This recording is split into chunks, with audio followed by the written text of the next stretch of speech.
Okay, we're going to get started. This is Debbie West. I'm the host of Lost Knowledge on Revolution Radio. My co-host is Michael Hathaway.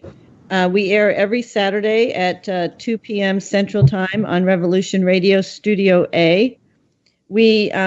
Our show covers topics about cosmic consciousness, Earth's ascension, a lot of paranormal subjects, and how our dreams also affect our reality, and how our consciousness as a species has been expanding dramatically, particularly since 2012.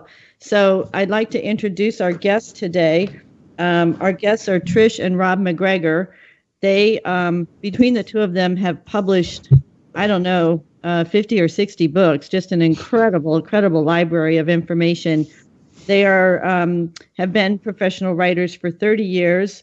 Rob has written books you've heard about, probably the Indiana Jones and Last Crusade, and 6 other Indiana Jones novels, which have sold millions and millions of copies. Tricia's 42 books have been translated into 20 different languages. Their latest book, which I have in my hand here, is called Aliens in the Backyard. And we'll talk about what that means. The book itself will really get into this topic of UFOs, ETs, abductions, synchronicity, and a little information that you might not know about regarding a lot of this phenomena that's been talked about recently. So without any further ado, I'd like to welcome Rob and Trish MacGregor to Lost Knowledge. Welcome to the show, guys. Thanks so much, Debbie. Thanks for inviting us. And I'd like to introduce you to Michael Hathaway, my co-host in New Hampshire. Hi there. He's near the White Mountains. Lucky you. Oh, I have, yes. If you've been up there, and I know that you've talked about, knowing the people at some of the abductions at Betty Hill, and I knew the artist that did the pictures for her book, but that's another story, so we want to get into the backyard. So, the dogs are going nuts here. Sorry. Dogs and aliens in the backyard, both.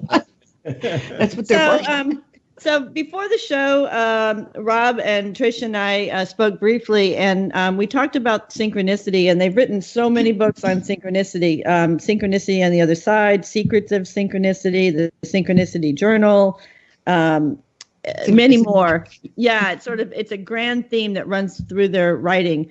And Rob wanted to talk a little bit about the synchronicity of what's going on today across the country on this very momentous day, as children are coming forward in asking us to really pay attention and do something about gun violence. So, Rob, can you talk a little bit about that synchronicity? Yes. In our first book on synchronicity is The 7 Secrets of Synchronicity. One of the 7 secrets was that there's global synchronicities. These synchronicities happen during these global events, mass events that affect mass consciousness. It's when the universe seems to be addressing humanity as a collective. Yeah, and I'd like to talk about a couple of these related to these mass shootings. And the Aurora, Colorado mass murders bridge the gap between fiction and reality. Just before the showing of Dark Knight Rises, a trailer of a movie called Gangster Squad was shown, and it ended with a mass shooting in a theater. And so gangsters walked right through the movie screen and opened fire on the crowd. So within minutes, that fiction turned into real life when an actual gunman came in, opened fire. It seems so coincidental, so synchronous. It was synchronous. Yes, that many people in the audience initially thought the shooting was part of a promotion for the Batman movie, which it was just the opening day of the movie. And so beyond that, there's a scene when you can see the name Aurora at the top of a building in the Dark Knight Rises, and that happened. And the name Sandy Hook is written on a map in the movie. Right. 6 months later, and like 1,500 miles away, there was another mass shooting, and that was at the school, Sandy Hook Elementary School. And in that movie, Dark Knight Rises, that name, Aurora, appears on a map in that movie. So those are startling synchronicities. It's almost like these scriptwriters tuned into something. How do you compare that to a collective unconsciousness? Wait. Let's get back to the beginning of this. Today, we have an uprising of young people, students across the world who are asking us to protect them in their schools from gun violence. You call this maybe a global synchronicity. It's a mass event because it's a mass event, and are they spearheading this shift in consciousness where we will put down guns and stop selling guns and change what we're doing? It sure feels that way to me. And even just today, while we were watching this, I noted a synchronicity. A couple of these Parkland students were in history class studying the Holocaust when this kid came in and started shooting. Mm-hmm. Now, how weird is that? Yeah, they're studying the Holocaust, and suddenly they had a mini Holocaust of their own right in their school. And also that very day of the Parkland High School shooting, the very next morning, Donald Trump was busy tweeting and blaming the students and the teachers for not doing anything about catching this kid early. Well, it turns out that was the 1-year anniversary of Donald Trump signing a bill into law, making it easier for mentally ill people to buy guns. Mm-hmm. So this is a big mass event. Yeah, this is a huge mass event, and it's something, that we as a collective, I think Michael was just asking about, as a collective consciousness are starting to, to really pay attention to, right? Because this can be the shift of consciousness that we've been waiting for, and it's all amazingly being spearheaded by these young, what do we call it, indigo or crystalline children who have just had enough. Yeah, right. They see the new consciousness unfolding on the planet, and they have a vision for what lives, what soul evolution, which is what lives are, what soul evolution should be all about. Yeah, we don't want them to be known as the mass shooting generation. No, they're clearly not. Yeah. I don't want to say too much, but I have a granddaughter that age who at 7 or 8, when Santa Claus asked her what she wanted happiness for all the children in the world. And I knew that she was special, but she's just one of a whole generation. Today is total affirmation of what I've seen in that group. Yeah, I mean, this is different, because these kids are articulate. They are able to describe what they felt during the shooting while this whole thing was going on, and they're ticked off. There's real anger and angst behind this whole movement. Yeah, we were watching the speeches that were going on on the mall in Washington D.C., and there's not a single adult talking. No, there was a couple performing, but artists, but they were all high school kids, 15, 16, 17, and then there were a couple 11-year-olds that were also very articulate. Very articulate. Yeah. More articulate than me. So if you pull that back into the big picture, how do you interpret the events that are going on now as far as synchronicity goes? And where do you see it going? I think it's a paradigm shift. Everybody's talked for years about a shifting paradigm, but it seems in the last few years we've kind of gone backwards as a society. But if this movement continues, this could be the thing that's the tipping point, I feel. I agree. Deb's been talking about this shift for a long time. Mm-hmm. Well, we're in the middle of this wonderful cosmic ascension, and let's try to go over some more of the material that you guys have put out, because it's all very amazing. This book, Aliens in the Backyard, for instance, it really talks a lot about people, personal experiences with UFOs and encounters that people have had. Can you tell us how this book came about and how you did the research for it? Okay. The central story that ignited the book was related to a man in rural Quebec. He lived about 45 minutes outside of Montreal. He had an experience at 5 a.m. one morning after getting up. And he was a person who is kind of a religious person who never had any interest in UFOs. He thought it was something that was in the movies and part of Hollywood. And he told me once that if these were real, it's UFOs and aliens, well, the U.S. military would have told us about this long ago, wouldn't they have? And I thought that was kind of a naive comment. But so he really had no interest or much knowledge on the subject. But he had an experience at 5 a.m. where he let his dog out the door, out the back door, and the dog was acting for a couple hours, had acted very strange. It jumped up on the bed, which it never does, making noise. And then when he wanted the dog to go out, he had to push him with his foot for the dog to even go outside. So then he steps outside himself and sees these strange lights in his property. His backyard is adjacent to a farmer's field, and there was these beams. I think he said there were 9 of them that were shooting down from the darkness above, and there was some kind of energy swirling around, and like it's sucking up something from the earth, swirling around, pulling it up. And he was just fascinated by what he was watching, and it seemed like these beams were moving closer to him as he was watching. So he went inside and woke up his wife to tell her to come out and see this. So she came out, and she was looking at it with him, and they were talking about wondering what it was. And suddenly there is a saucer-shaped craft that comes into their backyard next to their weeping willow tree, and it's vertical. Rather, like a coin on edge. Like a coin on edge, coming between the house and the willow tree, coming right towards them. He turns to reach for the dog, and the dog is suddenly surrounded with a gold light, and that's the last thing he remembers. Suddenly he finds himself in the shower, taking a shower. He has no idea how he got there, what happened. His wife is sound asleep in bed. And no missing time, though. He just continues on with his day, goes to work, closes the door of his office. He's an engineer for an aeronautical corporation in Montreal, closes his door and just breaks down.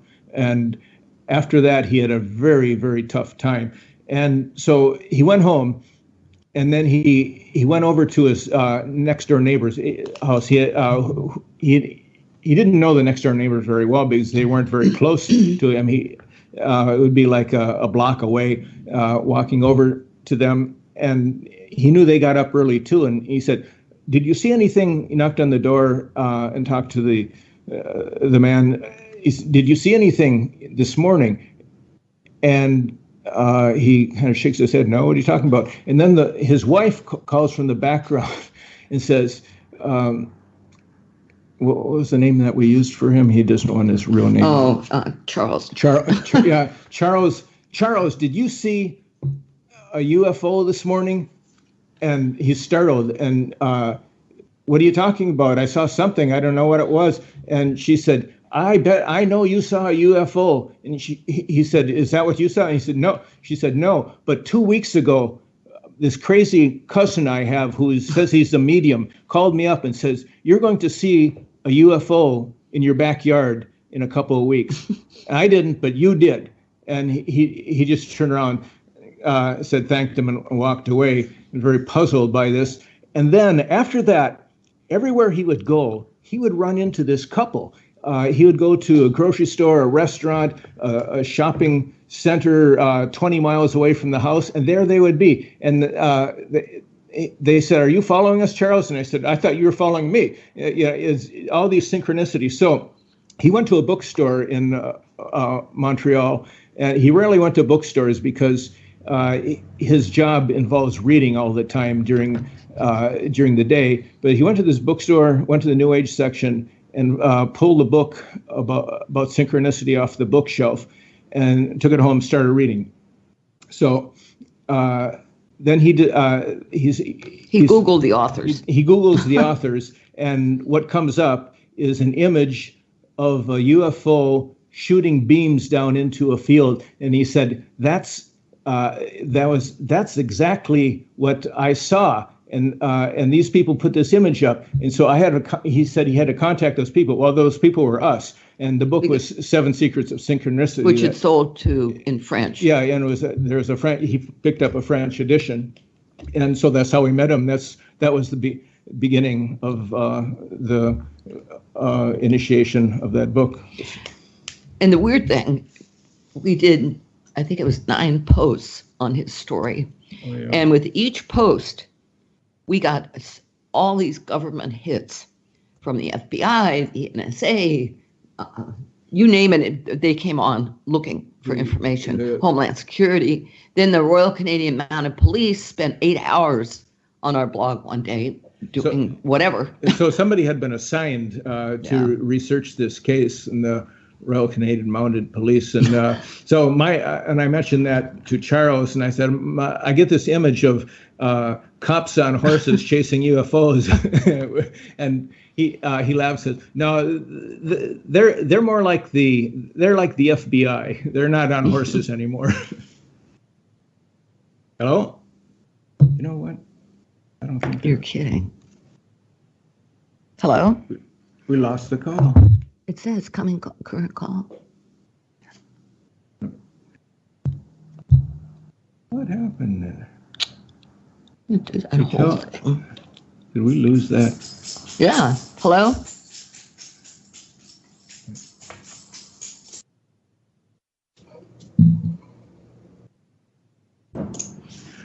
What happened? Okay. Hey, hi, MacGregors. Are you still there? Yeah. How much of it did you get?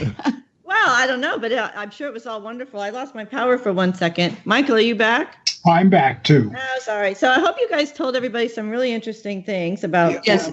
Was that recorded, I hope? Oh, yes. Oh, yes. Oh, okay. Oh. I think the aliens interfered.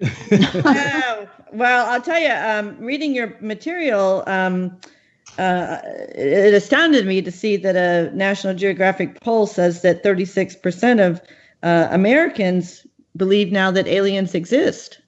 Yeah. There's even more recent ones from 2017 that have, I think, at 52% now. But they believe in some facet of the paranormal. Right. Yeah. So a lot of people that you've talked to personally have had these stories, and they've had these events happen to them. Is that right? Yeah. See, when we started a blog in 2009 on synchronicity, and I guess in 2009. People weren't talking much about synchronicity or about any of the things that we're interested in or that we write about. So we started getting all these people on the blog who didn't have anybody else to talk to about their weird experiences. And that's how a number of these books were launched. Especially in the backyard. So when we talk about this alien, I like to refer to it as the cosmic cultures. So they're able to contact us. Are we able to contact them? Yeah, I think we do. I mean, we just met in February. We spent a couple days with Whitley Strieber. He had come to the spiritualist community in Central Florida near where our daughter lives. And he feels... Was it Casadega? Yes, it was. Right, I love that place. It was Casadega. Yeah, he had this through another third party... an alien contact said, go to Casadega. And he didn't even know what Casadega was. Yeah. And so he had to look it up. And when he emailed us, what was interesting is I had just taught an astrology workshop up there, and we were on our way back. Yeah, the day before, we had been in Casadega, and he contacted us because it was in Florida and asked us if we knew where Casadega was. And could we meet him? We just been there. So we met him a couple weeks later there. But he believes that this whole alien phenomena is also connected to the dead, which he may be right. Can I just ask one thing on this? What's been going through my head is its frequencies. And is this all this paranormal? Each brain frequency is totally different with each person. So the way we receive, there's no one who gets it the same. At least that's what I think at this moment. Is that a fact that some people are more open to this being in tune with all of this than others? It's just like paranormal phenomena, psychic abilities. I think everybody has it to some degree. It depends on your focus, your interest, and how receptive you are. Exactly. And they're finding that, like brain injuries, so forth, life-altering events actually bring it more into focus. Right, with people who have been struck by lightning. NDEs. Right. And throughout history, this has been the case for shamans, which shamanism goes back at least 10,000 years. The shamans were people who are not happy campers who have had some kind of brain injury or struck by lightning, or usually, and so that it's almost like they had been selected somehow for this role in the community. So yeah, go ahead, because I got so many questions. I could talk forever. Go ahead. Well, I want to get to this book again, Aliens in the Backyard. In the book, you talk about Earth changes and predictions from the Native American and Hopi, and these predictions are not anything new. I mean, we have gotten them also from Nostradamus and the Mayans, the Mayan calendar. What do you think of these predictions? I mean, what do you think might be happening? Well, for one thing, we discovered is there are people that we called planetary empaths, and some of them have been abductees, but not all of them. And they seem to pick up physical symptoms maybe days or weeks before there's some sort of planetary event, an earthquake or, an eruption, or even sometimes a mass event like this, like the Parkland shooting was, or like the Paris bombing. So I think these people, if somebody could help them pinpoint where this event would occur, that could be really useful. You're talking about the planetary empaths, empaths, right? Yeah. So as a society, though, I mean, are we? Is the Earth? I mean, as it's described in one of your chapters, there's going to be Earth shaking, and sort of like this huge cleansing of the planet. Have you heard much about that? Actually, we haven't. This is one of the reasons we're going to leave South Florida. We had Hurricane Irma. Was really a scary hurricane for us. We didn't evacuate, but most of the state, the entire state was actually evacuated during Irma. I've lived in Florida off and on since 1963, and hurricanes have never been this violent or have broken this many records. I mean, there's something changing for sure in the climate. And Florida seems to be one of the 0 points, South Florida. Mm-hmm. Yeah, and Edgar Cayce predicted these Earth changes decades ago. But he was off. They've all been off on their timing. Yeah, that's the whole thing. I've look at that and I see the timing coming in. I know that 96, 98 or so when he was talking about the shift, and I agree. Maybe his timing is right and the Earth timing is off. The calendar. Yeah, that's true. Changed. That's a good point. Well, I mean, we talked a lot about this with Whitley Strieber, too, because he had written The Coming Global Superstorm with, what was that guy's name? Coast to Coast guy. Well, anyway. With George Norrie. No, not George Norrie. It was the one before. Bell. Art Bell. Art Bell, yeah. And that became the movie The Day After Tomorrow. And he really feels that the climate, that it's changing. We are now in the midst of the change. Yeah. And Whitley is very interesting that he has this probe that's inside of his ear, and it's an implant from an implant that he uses, that he doesn't want it removed. He uses for communication and getting messages, and so it was a interesting time spending a couple of days with him. So he talked about an implant that he received from an experience he had with in the 80s. UFO. Yeah. Mm-hmm. And interesting, he remembers that implant, and it was military people it was humans who put that in him. So that really kind of begs the question, well, how closely are humans working with ETs? You know, the military, for instance. And we have some stories about that in that book too. Oh yeah, what is it? What does the stories tell us about that? Go ahead, Tricia.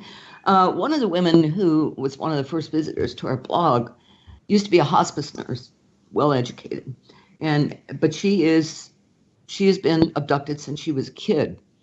And in 1981, November 9th, it was cold and clear in southern Georgia, and she and her family were moving to St. Augustine. And she and her youngest son were in one of the cars, and her husband, the other two boys, were in the moving van. Now, her car was a Regency Oldsmobile sedan with a V8 454 cubic inch engine. In other words, it was big and it was powerful. So they're driving down I-75, and all of a sudden, Connie realized they're not on I-75 anymore. And I-75 is, well traveled. It was even back in 1981. And they're suddenly on some roads that aren't marked. And the next thing she knows, she comes to on the ground with her son. They're both kneeling there sobbing while three military guys they're on a tarmac. Yeah, on a tarmac, have assault rifles aimed at them. There are two aliens with them, grays, and there's several craft overhead. And one of the military guys is yelling at her, in other words, if you ever tell anybody this. But she was so upset, she lost the rest of what he said. Next thing she knows, she and her son are driving on these back roads again. And she can't, she's totally screwed up, totally confused about where she is. She finally finds a 7-Eleven or something, a convenience store, and goes inside and asks the woman, how do I get back to I-75? She goes, oh, you're on Warner Robins Air Force Base, and you have to get out the same way you got in. Connie said, I don't know how I got in.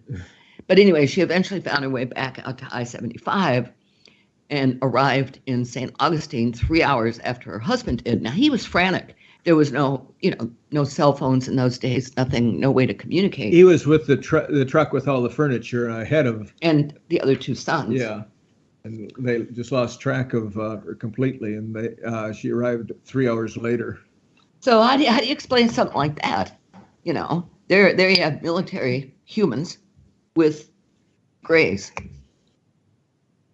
on an Air Force base. And we're on George Nuri's show, Coast to Coast, talking about that same story I just told about Charles in Montreal, rural Quebec.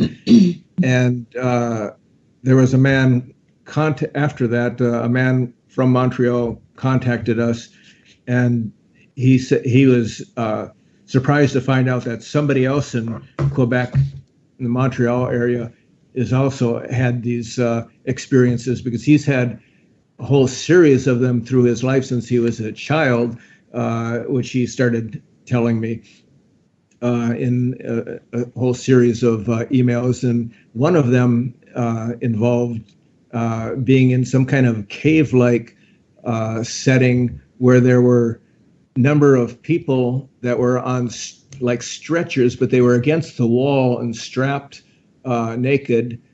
And he was on a table, and there were military people and aliens in that setting. And I was tried to continue communicating with him, but suddenly he said, I can't talk to you anymore. I'm getting all kinds of strange calls coming in from all over the world into my phone. Nobody says anything, and I think it's because I'm talking. And, are you guys familiar with the Grenada Treaty? Yeah, no. I've heard that's familiar, but what are the specifics? During President Eisenhower's presidency, there was a treaty signed between his administration and a group of ETs from Zeta Reticula, who are one of many species visiting Earth, offering technology exchange for the ability to do some genetic testing on humans. Oh.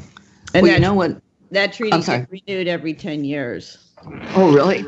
You know, here's something that's interesting that Willie told us. He feels that actually he had a thing on his website about this, a long post. He feels that the abductions are now done, that phase is done because they've gotten all the genetic material that they need in order to create a race of beings who can exist on another planet or in another solar system. And we're gonna have Judy Carroll on the show for a second or third time, I think, in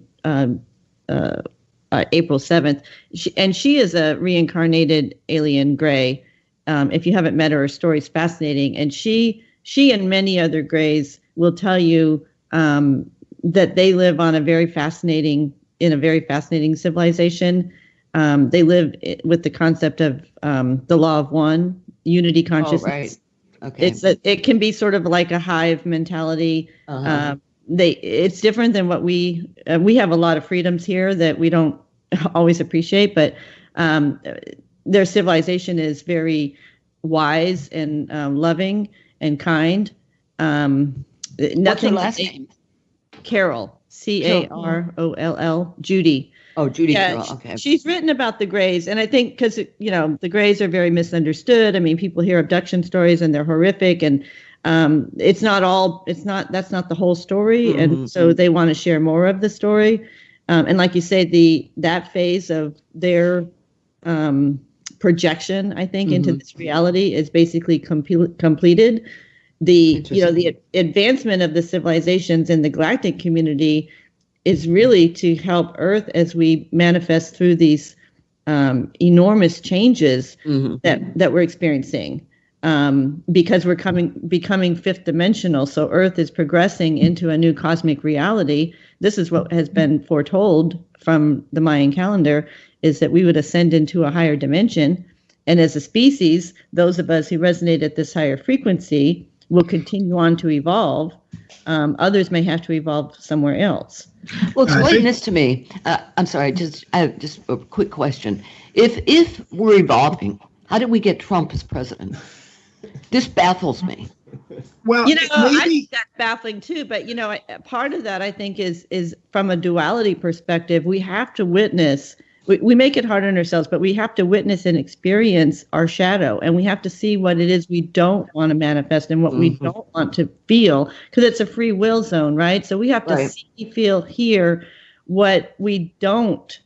It's like a light, dark, good, bad, love, hate kind of thing. And so that's our viewing stand right now. So we are viewing in full participation, co-creation of what we will become. In North America, really, I think this, Trish, from an astrology perspective, we have a lot to overcome, as right?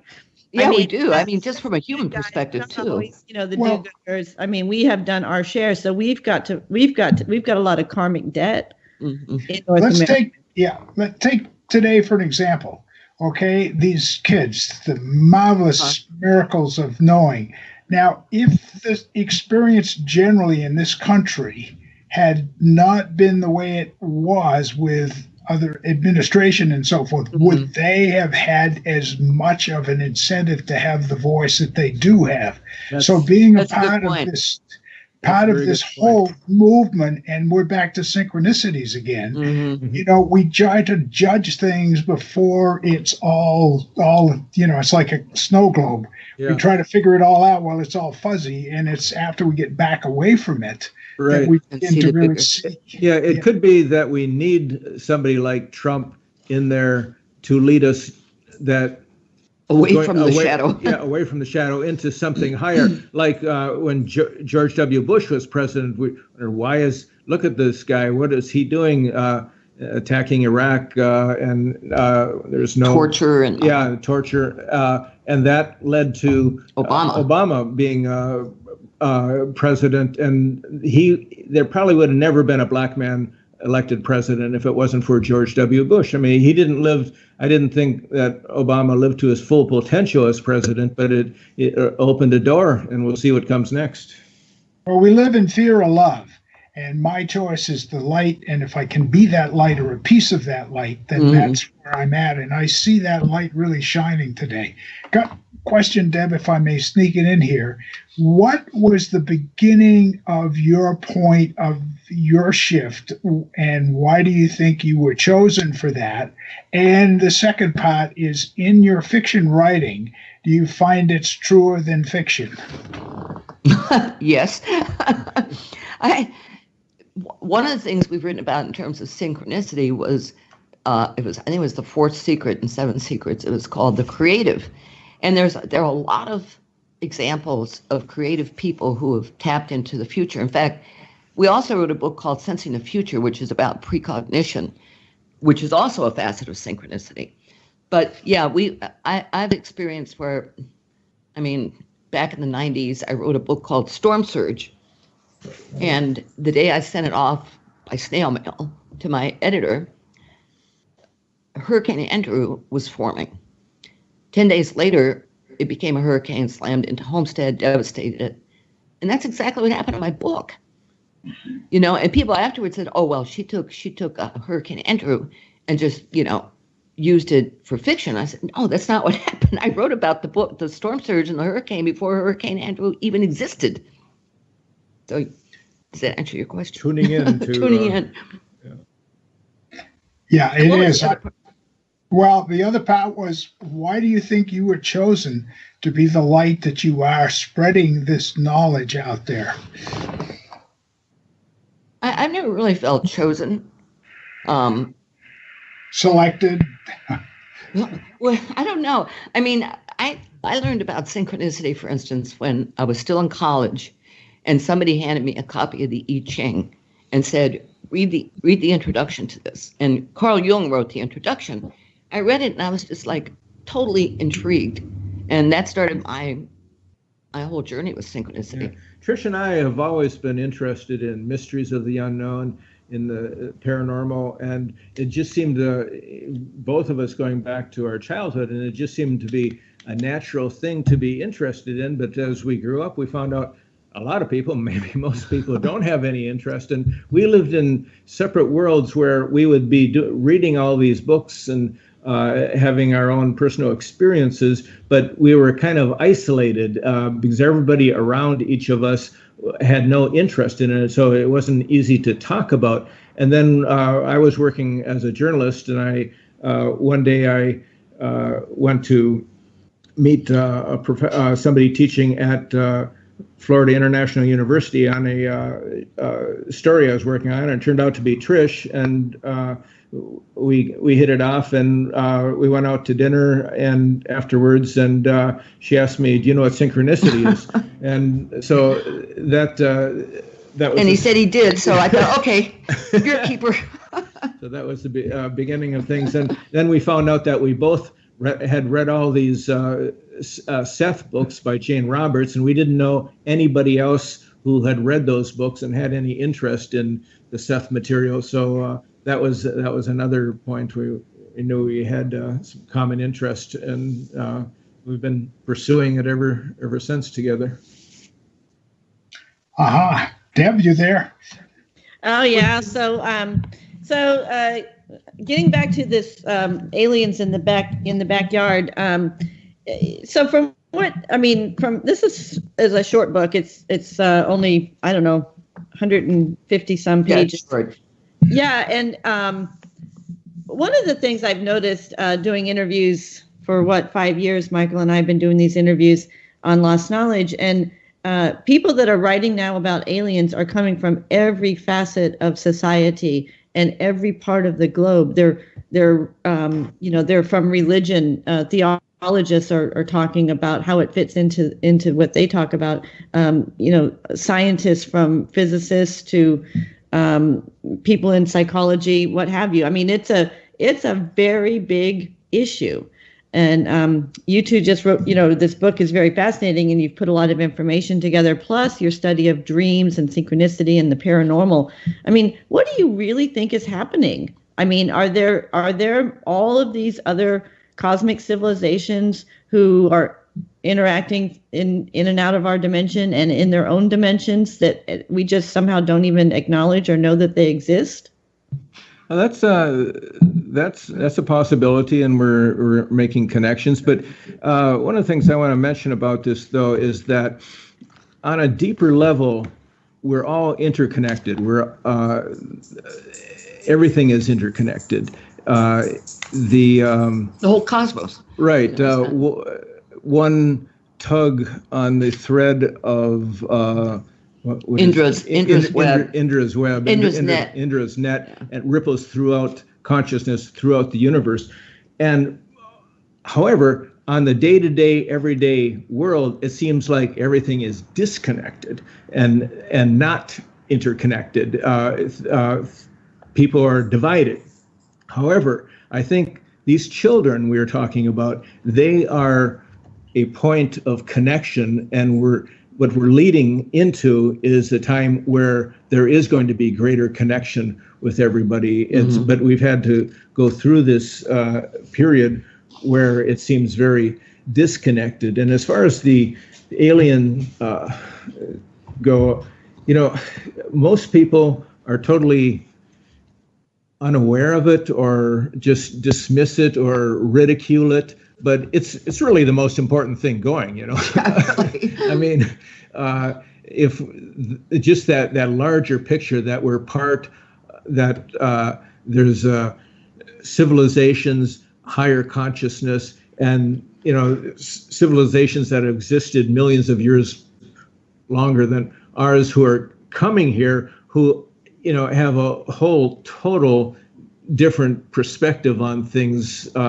That we're trying to, the scientists who do have some interest in contacting other worlds, other civilizations through like SETI, they're going from the perspective that there's other people out there who are like us, who are maybe 100 years more in advance. I don't think that's the case. I think these entities that are coming in, they're only partially biological. And the crafts themselves might be partially biological, and actually like in a sense like beings themselves, that like humans that learn to ride horses, that some beings from elsewhere have made contact with these so-called UFOs and have been able to ride them. And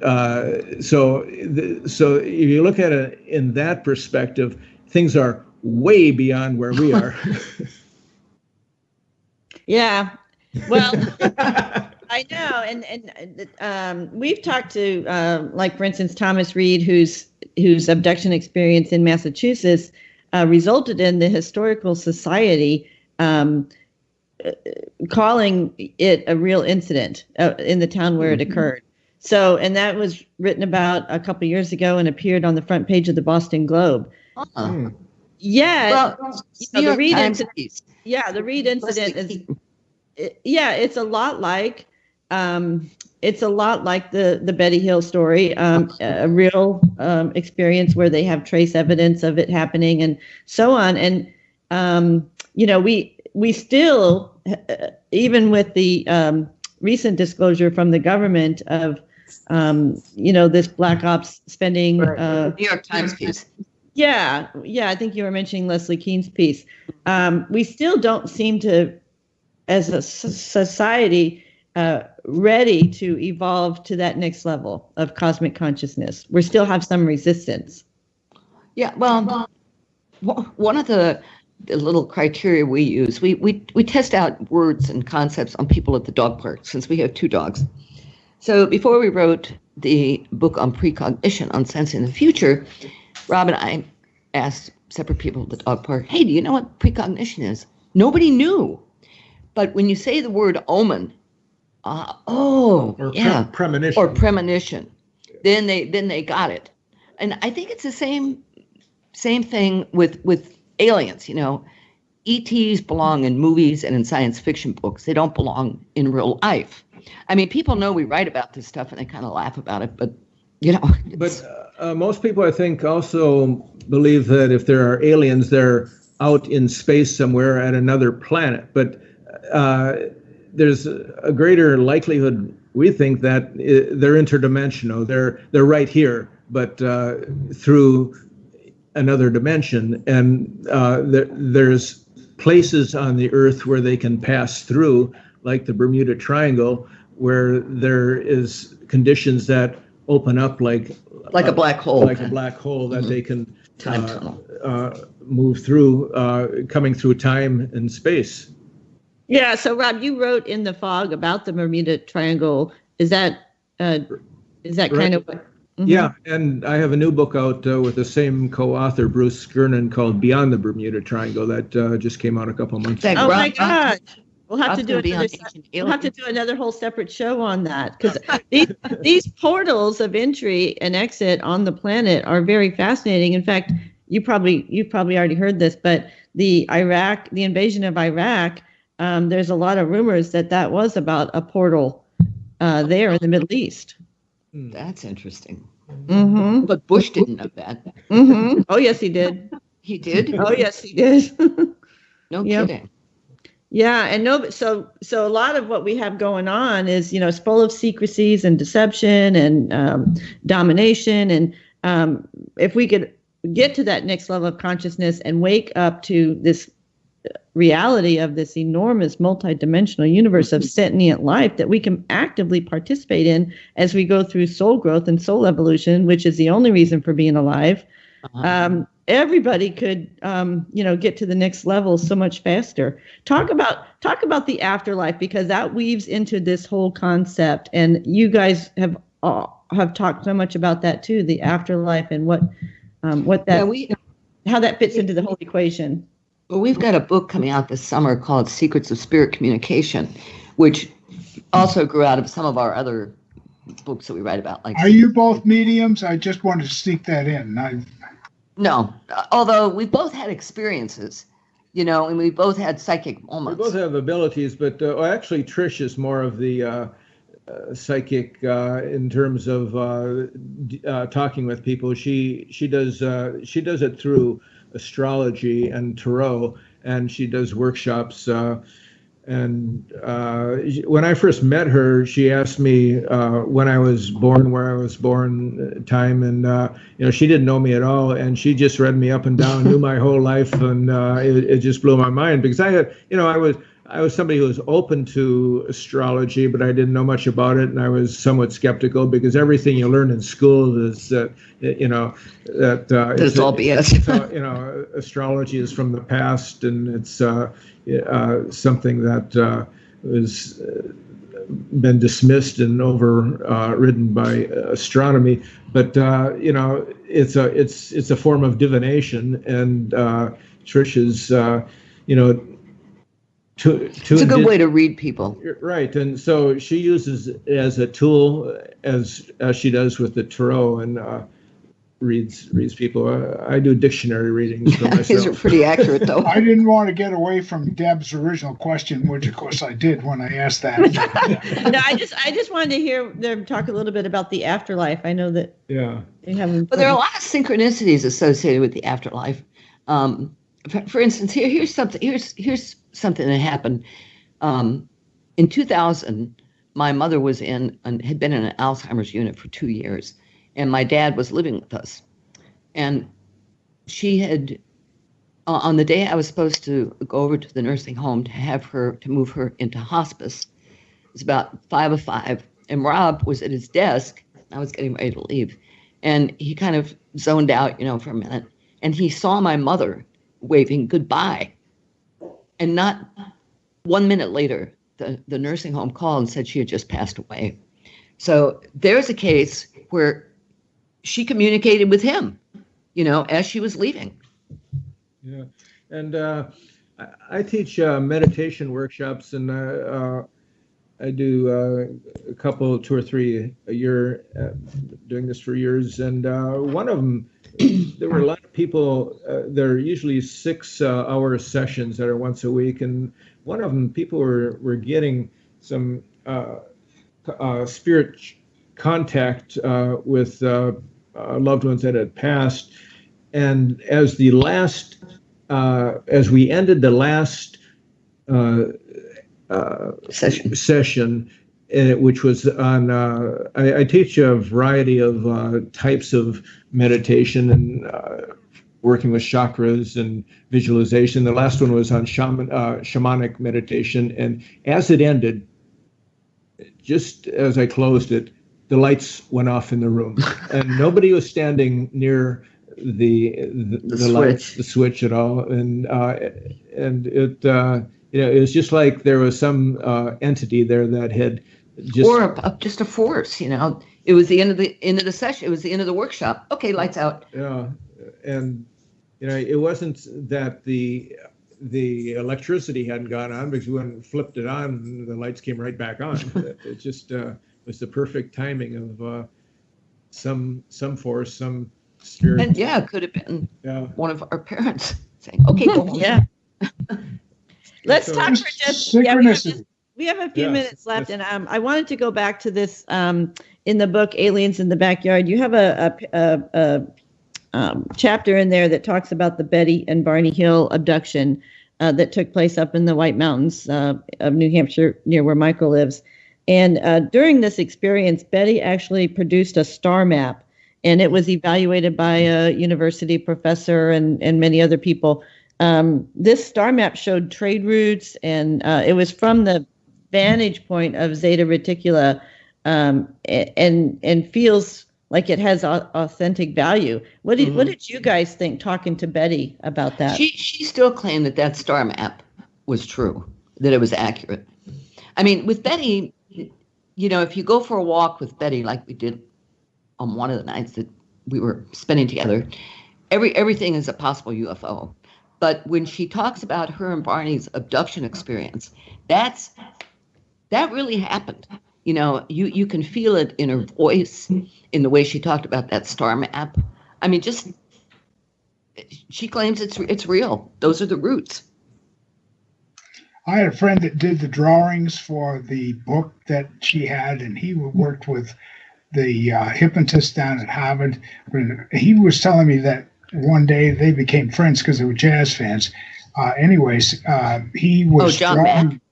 I think that's who he was working with. I've got a bunch of the things out of the estate of the artist that indicates that. One day he told me that he was drawing and sketching, and Betty and his wife were out, came back, and when Betty saw them, she just went out on the lawn and walked around in circles. So whatever he'd drawn was really absolutely right on to her. That must have been interesting for him working with her. It was. He used to draw something wrong with Barney just to see if how he'd react, and he'd always get mad when he. Yeah. It was in her later years, was when we met her. It was hard to tell what she was coming up with sometimes, because we were outside and she would point, well, there's one, and I'm thinking I'm seeing an airplane, and she's saying, well, they can take the shape of an airplane, which may be true, but yeah, we just couldn't tell what was going on. I do know a person that actually was at her house with a friend of my sister, actually, and there was a couple there, and they were setting in different ways, and she saw her face one time at dusk turn ashen gray, and she looked out the window and saw a small, about a Volkswagen sized ship, and she said, "You must leave now." And so they left. They just went. Oh my gosh, time is up. I cannot believe it. Tricia and Rob, I hope you'll come back and talk more. We'd love to. Yeah, it was fun. Yeah, this is fun. Another show. You guys are great. We'll pick another synchronicity. Okay. Yes. Thank you for joining me on my birthday. It was very special. And happy birthday. Enjoy it. Happy Earth birthday. Okay, you got Okay, we'll talk to you again soon. Thank you so much. Thank you.